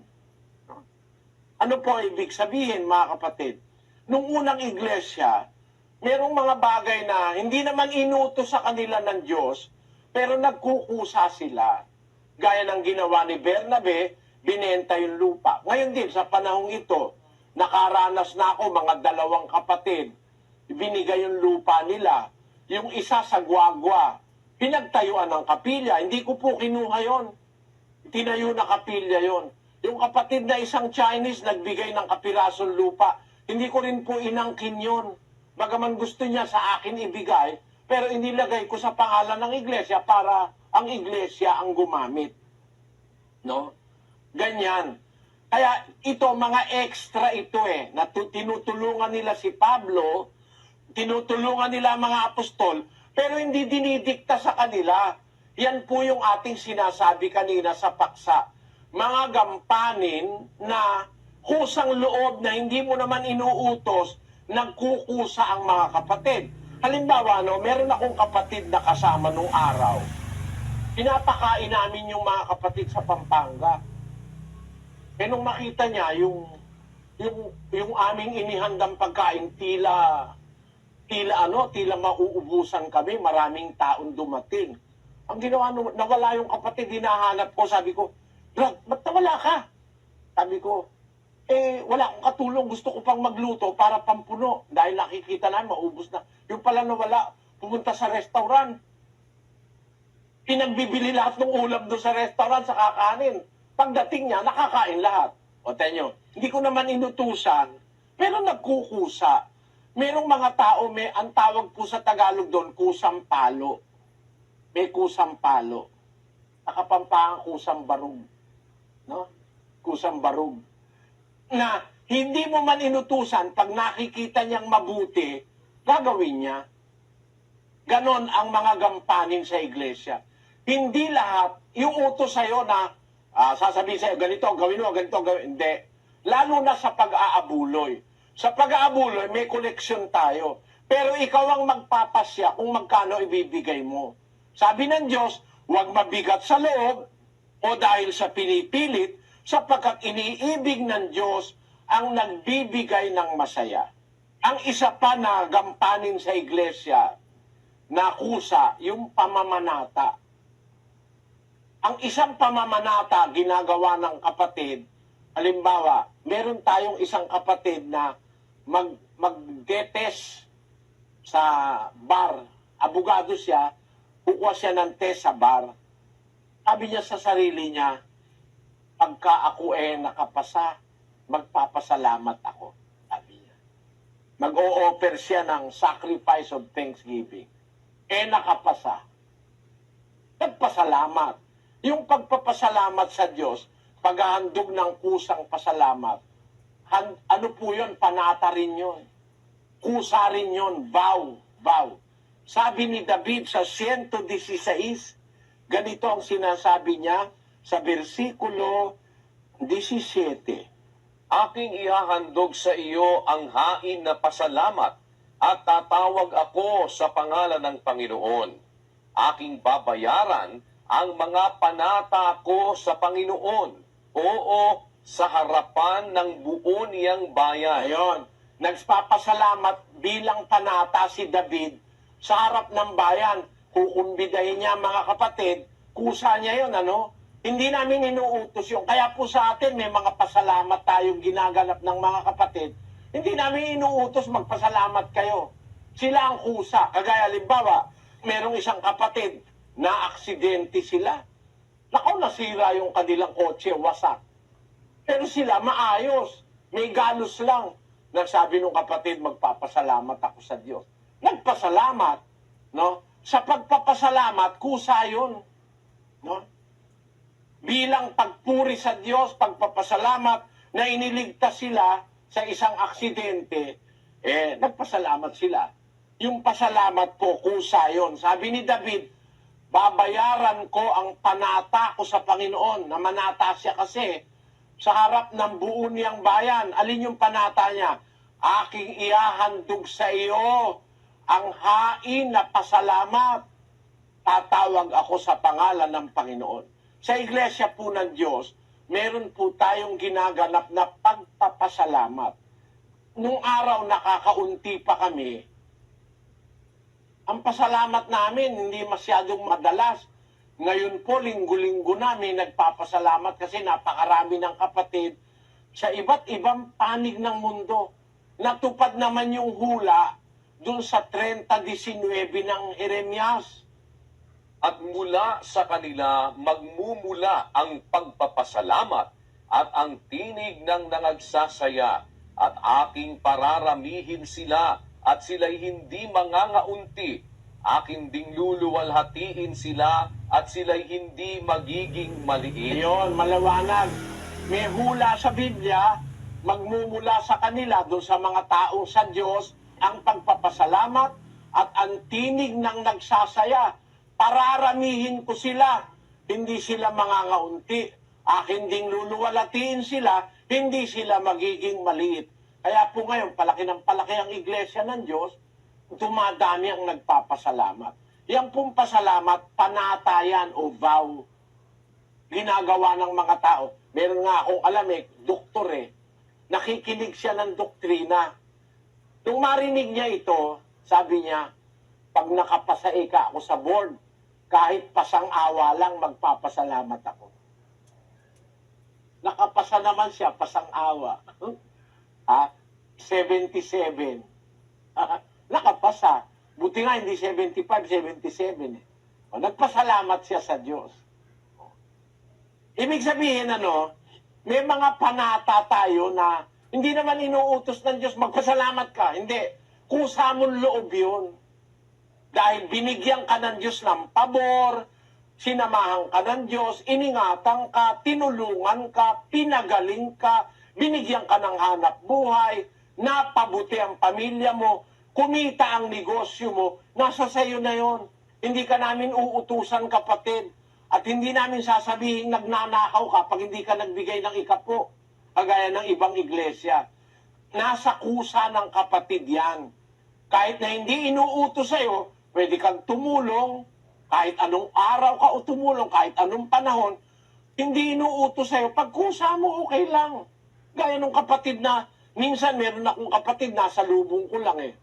Naku, kapatid Dennis, salamat nasa lubong kita. Kasi aantayin ko pa sa ikasalinggo. Bakit ka ako, kapatid? Kasi kapatid, nakapagbenta ako ng lupa. Sabi niya, aling lupa? Sa'yo? Hindi ka. Ahente ako. Kumita ay ka ako ng 100,000. Talagang bibigyan kita eh. Sabi niya. Salamat sa Diyos. Sabi ko sa kanya, dalhin mo na lang sa linggo, ulog mo sa kahon para sa iglesia. Hindi ka, kapatid na Eli. Gusto ko ika para sa'yo. Sabi niya ganon. Ilagay mo na lang sa kahon para pambayad sa mga radyo, telebisyon. Pinipilit niya para raw sa akin. Kinuha ko. No? 100,000. Bigay nung kapatid sa akin. Hindi ko naman hiningi sa kanya. Wala namang kasalanan doon. Kinuha ko na. Pagkakuha ko, meron dumating na kapatid na nanghihiram naman ng pera dahil merong sakit yung kanyang asawa. Ayun. Awa ng Diyos, nakagawa ng mabuti yung kapatid sa akin, nakagawa naman ako ng mabuti. Kusa yun lahat na yun eh. Wala namang ano yun eh, wala namang pinilit doon. Legal naman sa Diyos yun eh. Pagka nagkukusa ka, gaya nung paghahandog ng pasalamat, isa yan sa mga gawaing kusa o panata o vow sa iglesia, yung paghandog ng pasalamat. Pakinggan nyo, sa 13 ng Ebreo, versikulo 15, Sa pamamagitan nga niya ay maghandog tayong palagi ng hain ng pagpupuri sa Diyos. Sa makatwid baga ay ng bunga ng mga labi na nagpapahayag ng kanyang pangalan. Datapwat ang paggawa ng mabuti at ang pag-abuloy ay huwag ninyong kalimutan, sapagkat sa mga gayong hain, ang Diyos ay totoong nalulugod. Ate nyo ito, nasa sayo ang pagpapasya kung kailan mo gagawin eh. Sabi ng utos, sa pamamagitan ni Kristo, maghandog tayong palagi ng hain ng pagpupuri sa Diyos. Yun nga yung pagpapasalamat eh. Nagpapasalamat ka, pinupuri mo ang Diyos, tumatanaw ka ng utang na loob dahil sa ginawa niyang kabutihan sa buhay mo. Sabi ni Pablo sa mga kapatid na Kristiyano nung una, maghandog tayong palagi ng hain ng pagpupuri sa Diyos. Ano bang hain nyo na pagpupuri sa Diyos? 50:23 ng awit. Ang naghahandog ng haing pasasalamat ay lumuluwalhati sa akin. Ang hain pala ng pagpupuri, yung pagpapasalamat. Ang naghahandog ng hain pasalamat, lumuluwalhati o pumupuri sa akin, sabi ng Diyos. Kaya, sabi ni Pablo, maghandog tayong palagi ng hain ng pagpupuri sa Diyos. Sa makapwid bagay yung bunga ng ating labi na nagpapahayag ng kanyang pangalan. Kalakip noon, sabi niya sa 16, datapwat ang paggawa ng mabuti at ang pag-abuloy, huwag niyong kalimutan, sapagkat sa mga gayong hain, ang Diyos ay totoong nalulugod. 3 po pala yan eh. Hain ang pagpupuri, yung pagpapasalamat, tapos paggawa ng mabuti, tapos pag-aabuloy. 3 hain na iahandog natin sa Diyos. Pagpupuri, yung hain pasalamat. Kalakip nun, gagawa ka ng mabuti. At mag-aabuloy ka. Nang kusa mong loob. Alam niyo kung paano ito, mga kapatid, ganito. Pag halimbawa, ako gusto kong magpasalamat sa Diyos. Hindi lang ako basta nagpapasalamat, gumagawa ako ng mabuti. Kagaya halimbawa, sabi ko kay kapatid na yung aking katiwalang sekretaryo ko, gusto kong magpasalamat ka ako, maglagay ka sa sobre ng tigwa 1,000, mga 100 bigay mo sa mga biyuda at saka sa mga ulila. Magpapasalamat ako sa Diyos. Gusto kong makagawa ng mabuti. Nung magpapasalamat ako, sabi ko sa kapatid na Glenn, maglagay ka sa sobre ng 100, tigi 1,000. No? Ibigay mo sa mga babaeng bao. Sabi niya, ang mga babaeng bao rito, mga 600. Sabi niya, bigyan mo ako lahat ng babaeng bao. Tapos, bigyan mo yung mga ulila. So, nakagawa ako ng mabuti. No? Kalakip nung aking pagpapasalamat. Tapos, nag-abuloy ako. Hindi ko nasasabihin magkano inabuloy ko. Bawal ng Diyos yun eh. Ako mismo nag-aabuloy, nagpapasalamat, gumagawa ng mabuti. Ulitin natin yung 13-15 kapatid na Daniel. Sa pamamagitan nga niya ay maghandog tayong palagi ng hain ng pagpupuri sa Diyos. Sa makatwid baga ay ng bunga ng mga labi na nagpapahayag ng kaniyang pangalan. Yan yung handog na pagpapasalamat no? Na pumupuri sa pangalan ng Diyos, pinagpapasalamat ka. Ahain ang pagpupuri ng mga labi. Kumaawit ka, pinapahayag mong ang kabutihan ng Diyos. Sa 16, Tatapwat ang paggawa ng mabuti at ang pag-abuloy ay huwag ninyong kalimutan, sapagkat sa mga gayong hain, ang Diyos ay totoong nalulugot. kaya 3 hain ito eh. Hain ng labi mo, pumupuri sa Diyos, tapos yung ginagawa mong mabuti, ilalakip mo doon, yung pagpapasalamat mo, lalakipan mo ng gawang mabuti, at yung pag-abuloy. Kaya tayo po, meron tayong pagpapasalamat. Ang mga kapatid, kusang nagpapasalamat, hindi dinidiktahan. Merong nakapasa sa pagiging teacher, nagpasalamat. Kalakip ng pasalamat niya, nag-abuloy siya. Siya rin ang nagkusa na hindi naman dinikta sa kanya kung magkano bibigay niya. No? Ganon din yung isang pamilya na nakakuha ng lupa. Nabigyan ni Presidente Duterte ng lupa, ng sasakahin, nagpasalamat, yung pumupuri sila sa Diyos, kasama yung kanilang pag-aabuloy at yung paggawa nila ng mabuti. Yun po, 3 magkakasama. Pagpupuri sa Diyos, kasama ang paggawa ng mabuti. Halimbawa, ginawa mong mabuti, pinatawad mo na yung may utang sa'yo. Magpapasalamat ako bukas, kapatid. Kumita naman ako. May utang yung kapatid niya, 1,000. Kapatid, pinapatawad ko na sa'yo, iyon na lang yon. Di nakagawa ka ng mabuti, kalakip ng pagpapasalamat. Tapos, mag-aabuloy ka. Nakasulat yon. Abuloy na kusa mong loob, hindi ka pipilitin, hindi ka didiktahan. Yan po ang mga gampaning kusan loob na ginaganap natin sa iglesia. Walang dikta, walang presyo. Ikaw ang magkukusa, magbigay ang bawat isa sa inyo ayon sa pinasya ng kanyang puso. Kaya, sa iglesia, meron po tayong tinatawag na haing pagpapasalamat. At ang buong kapatiran nagpapasalamat po. Meron pong pagpapasalamat ng isang lokal, o kaya isang pamilya, o isang individual, kagaya nga nung abogadong nakapasa, nagpasalamat siya. Yung isang nakapasang doktor na pasang-awas, nagpasalamat siya. Ano? Merong isang kapatid na engineer, nakapasa sa geodetic engineer na examine, nagpasalamat siya. Hindi na po namin inuutos yun. Sila na ang kusang nagsasabi, kapatid na Eli, magpapasalamat kami. O kami, isang buong pamilya kami. Kasi po, yung aming sinasaka, binigyan na kami ng titulo ni Presidente Duterte. Nagpasalamat sila. Kalakip yung kanilang pagpapatawa dun sa mga kapatid kung merong may utang sa kanila o kaya magkakasama silang mag-aabuloy. Yun, kung saan loob lahat yun. Pagpapasalamat, pag-aabuloy, at saka yung paggawa mo ng kabutihan sa kapwa. Para bang pag nag-aayuno ka, hindi ka kumakain, yung kakainin mo, pakain mo sa iba, yung sa mga pulubi, yung walang makain.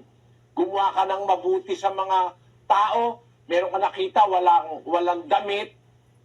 Pinag-aralan na po natin to, kaya hindi ko na binabasa, kinukwento ko na lang eh. No? Walang damit, bihisan mo, bigyan mo ng damit. Walang tsinelas, bigyan mo ng tsinelas. Kapatid, o kaya kahit hindi kapatid, o kapitbahay mo, o pulubi, gawan mo ng mabuti. Isabay mo sa pagpapasalamat mo sa Diyos, tapos mag-abuloy ka sa iglesia, kung sa loob mo, kung magkano yung magaan sa puso mo, yung mga yun, puro yun mga, puro po yan mga kusa. Hindi po yan idinidikta. Kaya ang utos lang, lagi tayong maging mapagpasalamat. Sa Colosas 3:15, At maghari sa inyong puso ang kapayapaan ni Kristo, na diya'y tinawag din naman kayo sa isang katawan, at kayo'y maging mapagpasalamat. kaya utos sa atin ng Diyos, maging mapagpasalamat tayo. Ang ibig sabihin nun, sa Kapampangan, ang ganda ng pagkakasalin dun sa matandang Kapampangan Biblia. Sabi niya, pamustan niyong magari ka rin ke kung puso ing kapayapaan ng Kristo. Aking bagay na mangiti kayo mayaos kayo king metong mong katawan at parati kayong kilalang utang alug king Diyos. Kung ikasalin sa Tagalog, maghari sa inyong puso ang kapayapaan ni Kristo, na diya'y tinawag kayo sa isang katawan, yung katawan yun ng iglesia, at kayo maging mapagpasalamat. Ang pagkakasalin doon sa Kapampangan, lagi kayong tumanaw ng utang na loob sa Diyos. Merong ganong salin sa Kapampangan. Ewan ko sa Tagalog.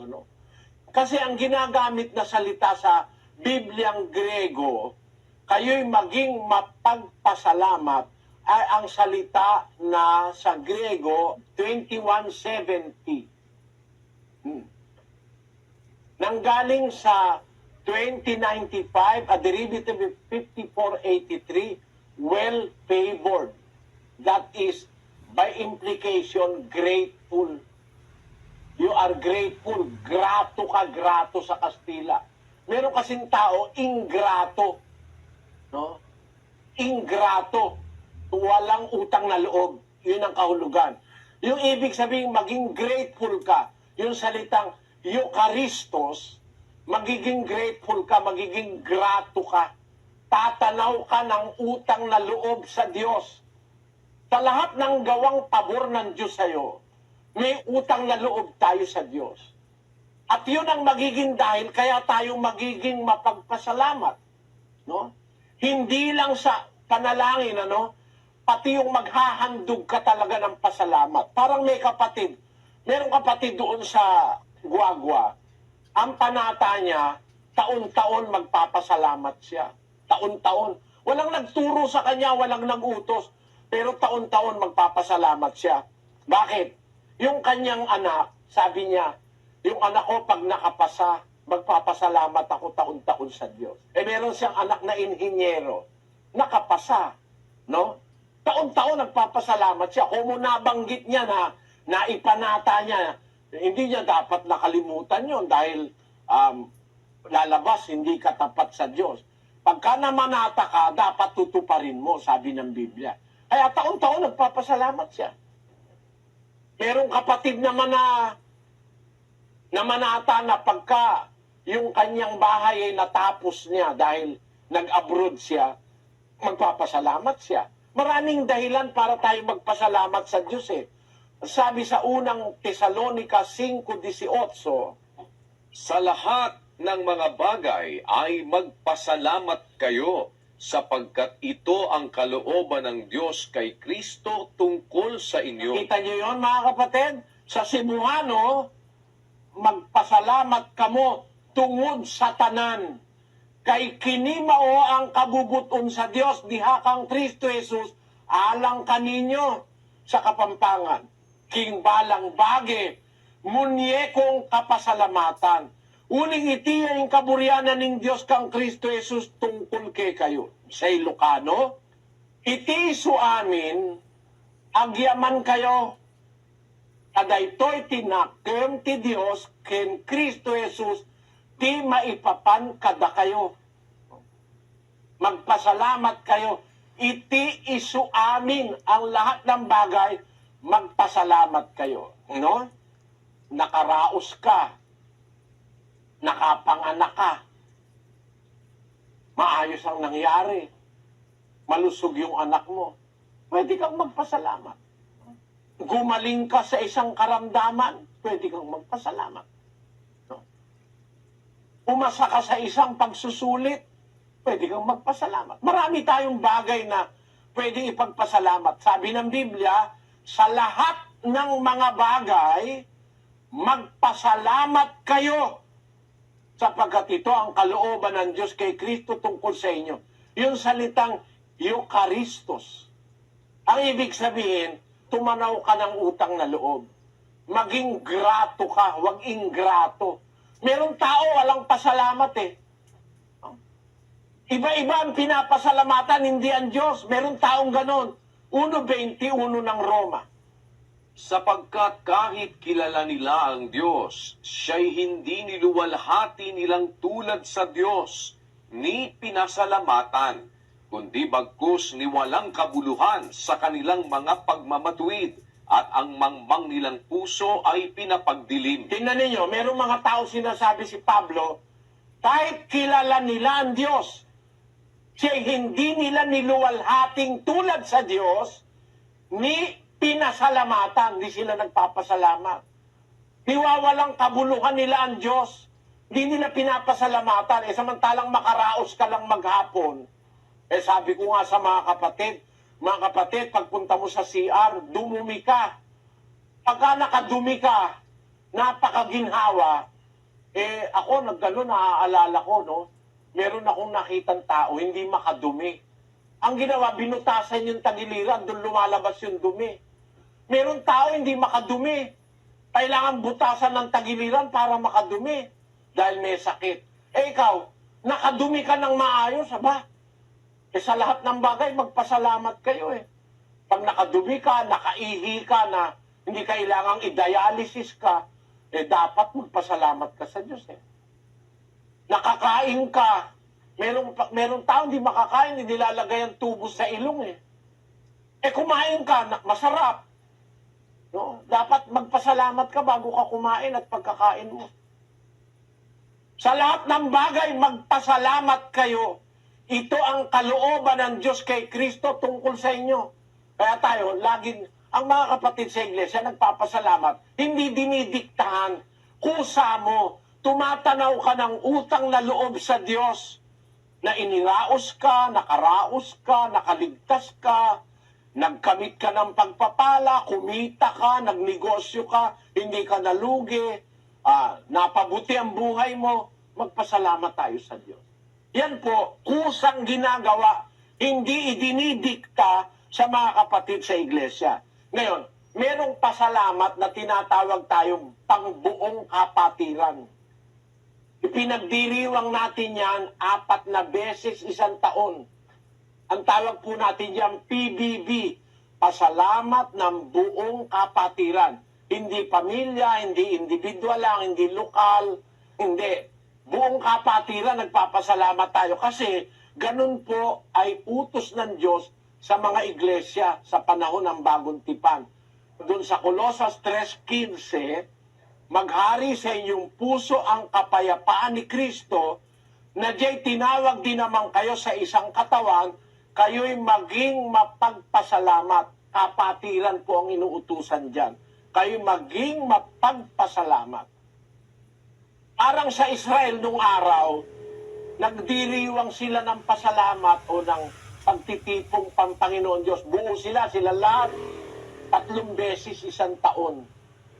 Ang mga Israelita. 23:14 ng Exodo. Makaitlong magdidiwang ka ng pista sa akin sa bawat taon. Sabi sa Israel, sa Lumang Tipan, makaitlo kayong magdiriwang ng pista sa akin sa bawat taon. Doon sa panahong Israelita, taon-taon 3 beses silang nagdiriwang.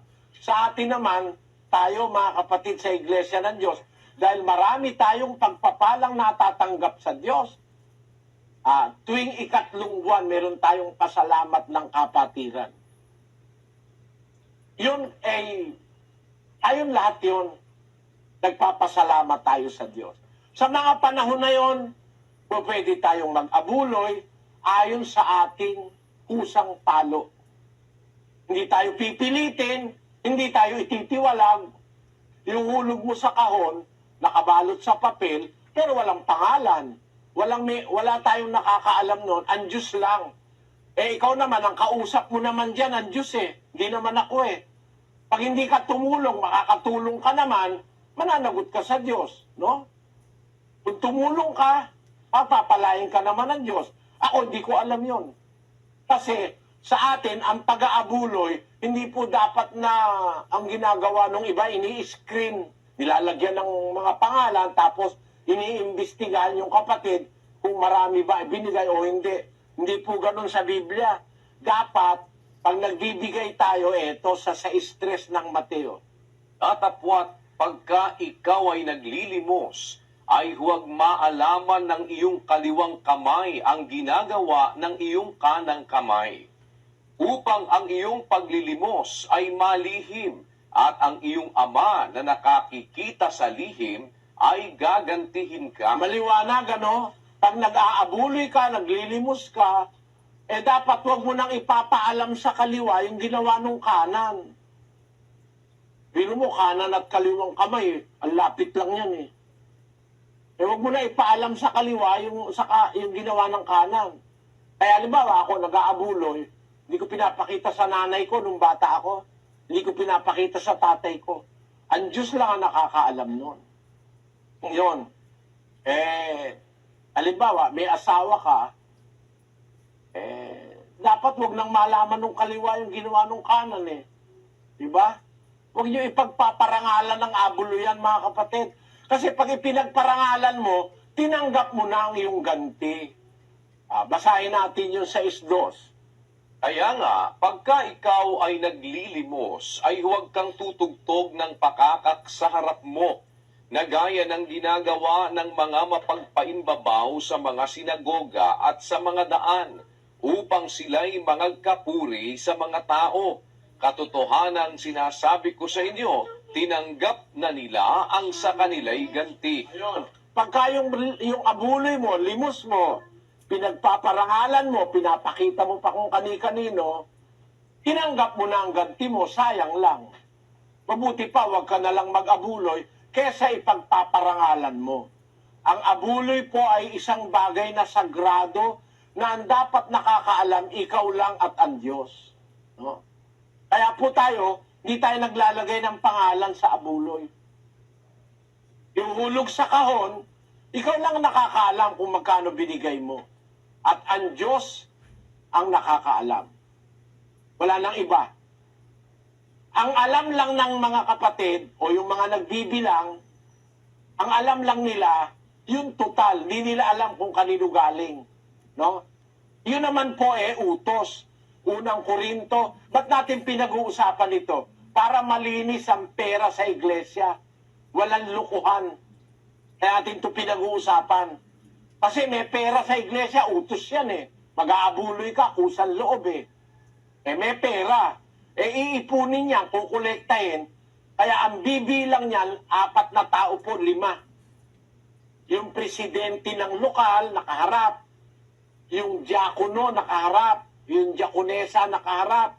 Yung manggagawa o yung worker, nakaharap. At saka yung treasurer. Binibilang po yan ng 5 tao. Hindi po pwedeng yan walang ulat. Kailangan may ulat yan. 16:1 hanggang 2 uli natin, kapatid na Daniel. Ngayon, tungkol sa koleksyon sa mga banal, ay gawin din naman ninyong gaya ng iniutos ko sa mga iglesia ng Galacia. Tuwing unang araw ng sanlinggo, ang bawat isa sa inyo ay magbukod na magsimpan ayon sa kanyang iginiginhawa, upang huwag nang gumawa ng mga ambagan sa pagparian ko. At pagdating ko, ang sino mang inyong mamagalingin ay sila ang aking susuguin na may mga sulat upang makapagdala ng inyong abuloy sa Jerusalem. Noon, pagdating ko ang wika ni Pablo, ang inyong mamagalingin kung sino yung pinagkakatiwalaan nyo, sila ang susuguin sa Jerusalem na may mga sulat. Ano yung sulat? Yun yung ulat. Magkano ba dala-dala nila? Bawa, dadalhin sa Jerusalem yung abuluyan. Yun ang sentral yung Jerusalem Dadalhin halimbawa, 2,000 piso. Kailangan may sulat na yung dala-dala nila, 2,000, nakapirma yung nagbilang, kaya hindi mananakaw. Ayon. Alam niyo kung bakit, mga kapatid? Sa panahon nga ni Kristo, nagnanakaw si Judas doon sa supot 12:6. Ito'y sinabi nga niya, hindi sapagkat ipinagmalasakit niya ang mga dukha, kundi sapagkat siya'y magnanakaw at yamang nasa kanya ang supot, ay kinukuha niya ang doon ay inilalagay. Kaya si Judas Iscariote po, siya may hawak ng supot nung panahon ni Kristo. Ninanakaw yung nasa loob. Sa atin, sa panahon ni Pablo, naglagay siya ng aral. Kailangan may ulat, may sulat. Dadalhin yung abuloy, may sulat. Nakapirma yung mga nagbilang sa lokal. No? Dadalhin dun sa sentro. Nakapirma yung 5. Ang daladala nitong si kapatid ay 1,000 piso. Kailangan dalhin niya 1,000 piso. Wala pong mananakaw. Hindi pwedeng nakawin. Hindi pwedeng interesin. Madadala kung saan inintensyon ng kapatid na dalhin. Kung halimbawa, itutulong para sa... Merong ganun May mga tumutulong kusang loob. Kasi tayo po may pinapadialysis. Milyon-milyon po ang ginagastos natin sa mga kapatid na may sakit na hindi na gumagana ang bato. Pinapadialysis ng iglesia yon. Yung mga babaeng bao po na wala nang mag-anak, wala nang asawa, nag-iisa sa buhay, kinukup-kup natin yon. Ginagastosan po yun ng iglesia. Saan ka kukuha ng pera?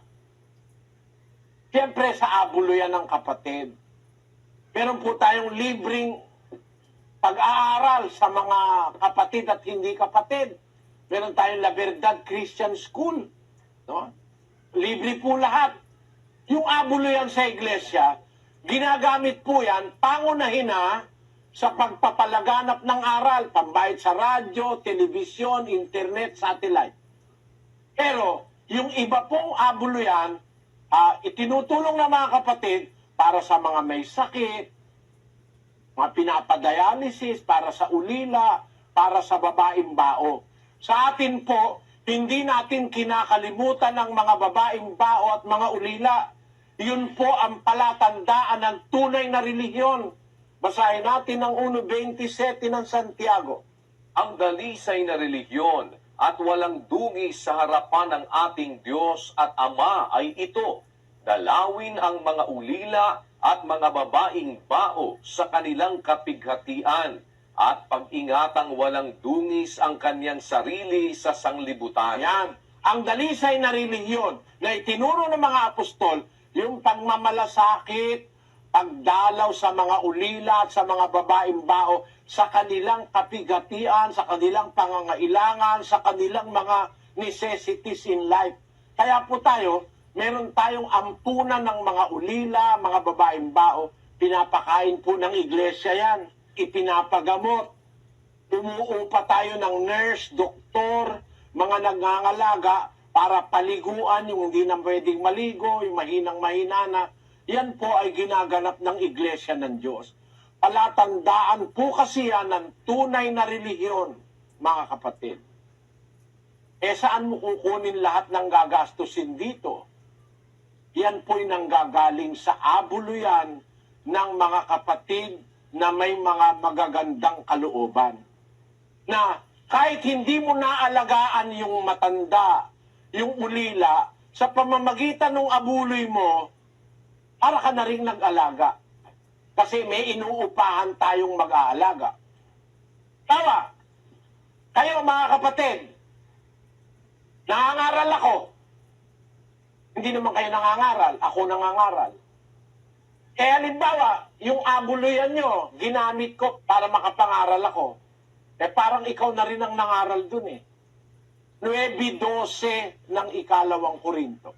Sapagkat ang pangangasiwa sa paglilingkod na ito ay hindi lamang tumatakip sa takalan ng pangangailangan ng mga banal, kundi naman umaapaw sa pamamagitan ng maraming pagpapasalamat sa Diyos. Palibhasay sa pagsubok sa inyo, sa pamamagitan ng ministeryong ito, ay niluluwalhati nila ang Diyos dahil sa pagtalima ng inyong pagpapahayag sa Ebanghelyo ni Kristo at dahil sa kagandahang loob ng inyong ambag sa kanila at sa lahat. Nakita nyo? Sa kagandahang loob ng inyong ambag, sabi ni Pablo sa mga unang Kristiyano, niluluwalhati ng mga tao ang Diyos, nakikilala ng mga tao ang tunay na Diyos, naaalis sila sa mga iglesyang mandaraya, sa mga pastor na manluloko na nagpapayaman sa relihiyon, nakikilala nila ang tunay na Diyos dahil sa pagpapahayag ng Ebanghelyo. Paano nakakapagpahayag ang mga miyembro ng Ebanghelyo? Dahil sa kagandahang loob ng inyong ambag sa kanila at sa lahat. Kaya sa samahang ito, gumagastos po tayo para maipangaral ang Ebanghelyo. Makarating ang aral ng Ebanghelyo sa iba-ibang tao. Makarating sa Africa, sa Australia, sa Amerika, sa Europa, kung saan-saan lugar. Nakakarating ang pangangaral ng Ebanghelyo, hindi dahil sa kay kapatid na Soriano. Kahit na ako ang nangangaral, pero ang nagpapahayag ng Ebanghelyo kayo, sa pamamagitan ng inyong ambag, sabi ni Pablo. Ulitin ko lang, palibasa sa pagsubok sa inyo, sa pamamagitan ng ministeryong ito, pamamagitan ng ministeryo ng mga apostol, niluluwalhati nila ang Diyos dahil sa pagtalima ng inyong pagpapahayag. Ang nagpapahayag yung miyembro sa inyong pagpapahayag sa Ebanghelyo ni Kristo. Paano? Dahil sa kagandahang loob ng inyong ambag sa kanila at sa lahat. Ang mga tao natututo. Kaya nung makarating ako rito, sabi ng mga tao, ngayon lamang namin narinig yung tunay na iglesia. Ngayon lamang namin nakilala ang tunay na Diyos, sabi ng mga tao rito. Ang lahat ng iglesia rito, kapatid na Soriano, puro pera ang gusto. Sabi, dumadami ang taong lumuluwalhati sa Diyos dahil sa kagandahang loob ng inyong ambag sa kanila at sa lahat. Kaya sa samahang ito, mga kapatid, huwag kayong magdududa sa ambagan. Unang-una, hindi po ako ang humahawak ng ambagan. Ang humahawak ng ambagan, mga tao na hindi ko kamag-anak. Si kapatid na Daniel, hindi niya hinahawakan ng ambagan. Ako hindi ko rin nahawakan. Nakakarating sa akin, report, ulat. Ulat na lang. Minsan kulang pa yung iuulat. Ubus na bago makarating sa akin yung ulat. Kasi ginastos na sa Laguna. Ang abulyan ng Laguna, ginastos na sa Laguna. Ang abulyan ng Metro Manila, ginastos na sa Metro Manila. Ginamit na sa lahat ng dapat na paggamitan para sa pagpapalaganap ng salita ng Diyos. Ganyan po, mga kapatid. Kaya sa samahang ito, yung abuluyan, malinis. Bakit? May ulat po yan May ulat, di pwedeng nakawin. Hindi pwedeng pagsamantalahan. At ang may hawak, hindi ko kamag-anak. At para i-reflect yung iglesia nung una, ang sabi ni Apostol Pablo, yung tungkol sa abulo yan, pakinggan nyo, 8:20 ng Kalawang Korinto. Na iniilagan ito na sino may huwag kaming sisihin tungkol sa abuloy na ito na aming pinangangasiwaan, sapagkat iniisip namin ang mga bagay na kapuri-puri, hindi lamang sa paningin ng Panginoon, kundi naman sa paningin ng mga tao. Kita nyo kung gaano ka-honest ang mga apostol? Sabi ng Apostol Pablo, iniilagan ito na sino may huwag kaming sisihin tungkol sa abuloy na ito na aming pinangangasiwaan, sapagkat iniisip namin ang bagay na kapuri-puri, hindi lamang sa paningin ng Panginoon, kundi naman sa paningin ng mga tao. Kaya ako po, wala akong kamag-anak na humahawak ng abuluyan. Wala akong kamag-anak na inilagay ko para maghawak ng abuluyan. Yung kapatid na Resty, hindi ko kamag-anak yon. Si kapatid na Resty, isa sa nakakaalam ng abuluyan sa iglesia. Yan po ay dating JIL, taga Malolos yan. Si kapatid na Luz, Bulacan po yan. Si kapatid na Milan, taga Bicol po yon. Puro hindi ko kamag-anak. Nakita ko lang ang kanilang pananampalataya, kaya pinagtiwalaan ko. Silang nakakaalam ng lahat ng perang pumapasok at lumalabas sa iglesia. May ulat po yan. Linggo-linggo may ulat. Kaya hindi po pwedeng panggalingan ng duda ng kapatid. Siguro, ang wala lang ulat, yung abuloy ko.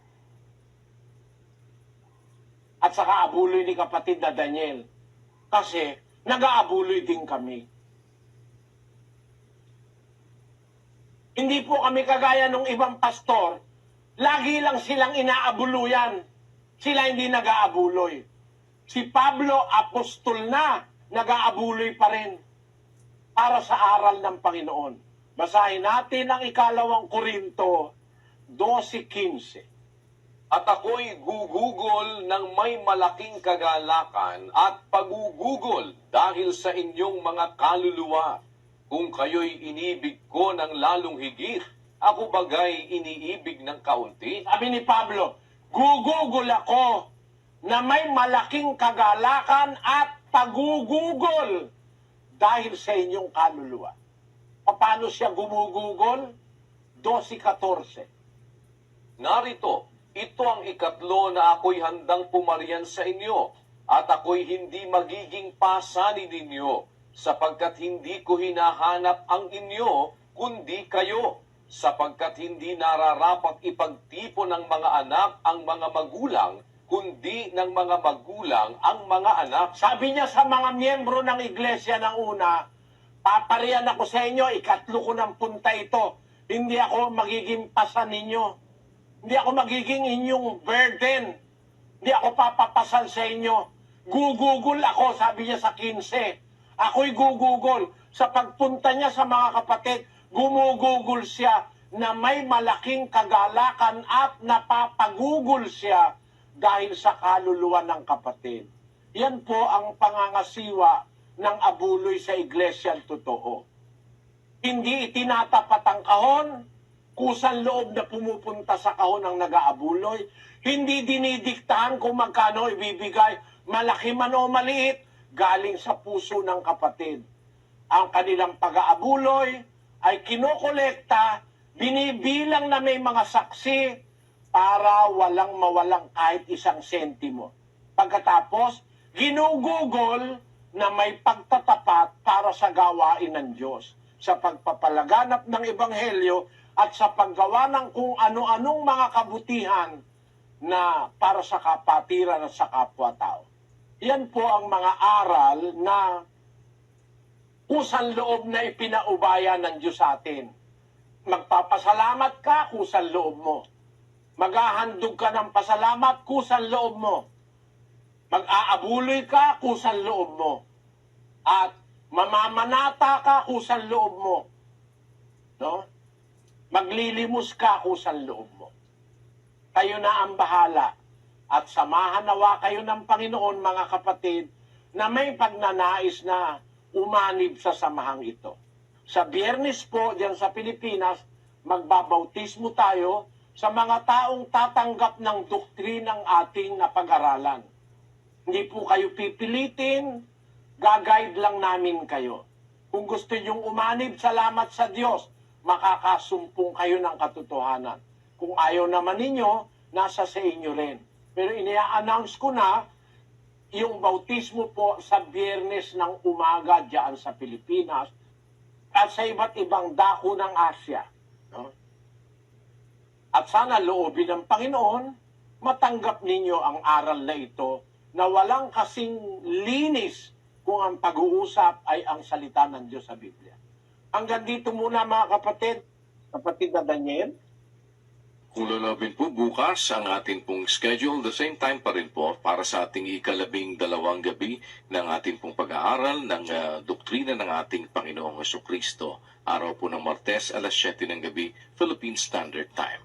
Umaasa po kami na sa tulong at awa ng Panginoon ay muli po ninyo kaming sasamahan sa pag-aaral ng mga doktrina ng ating Panginoong Jesucristo. Kasama po ang ating mga kapatid sa Church of God International. Kami po ay nagpapasalamat una sa Panginoon at sa inyo pong lahat na nagpaunlak na muli ay samahan kami sa gabing ito. Bago po tayo pansamantalang maghiwa-hiwalay, tayo po ay sama-samang dudulog sa Diyos sa pamamagitan po ng isang maikling panalangin. Manalangin po tayo mga kapatid. Ama naming nasa mga langit, sa pangalan po ng aming Panginoong Jesucristo, salamat po nakapag-aral kami muli ng iyong mga katwiran. Salamat at amin pong kinikilalang walang hanggang utang na loob ang pagliliwanag ng iyong mga salita sa aming mga puso. Ama, utang po namin sa iyo na kami po ay nakakilala ng iyong katotohanan. Alam namin na awa mo sa bawat isa sa amin na kami po ay mahango sa aming mga maling pananampalataya sa nakaraan. Sana po ay huwag mo kaming pagsasawaan. Lagi mo kaming pagpaumanhinan sa aming mga nagagawang pagkukulang. Tulungan mo po ang mga nakikinig sa aming mga pag-aaral.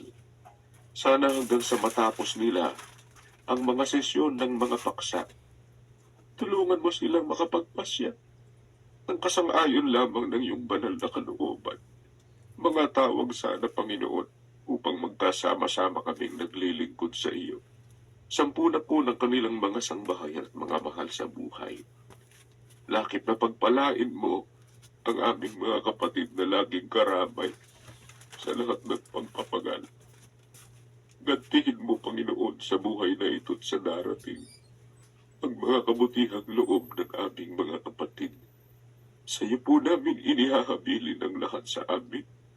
Ama, bahala ka na po. Mangyari nawa ang kalooban mo sa aming mga magkakapatid. Marami pong salamat sa pangalan ng aming tagapagligtas na si Kristo Jesus. Amen.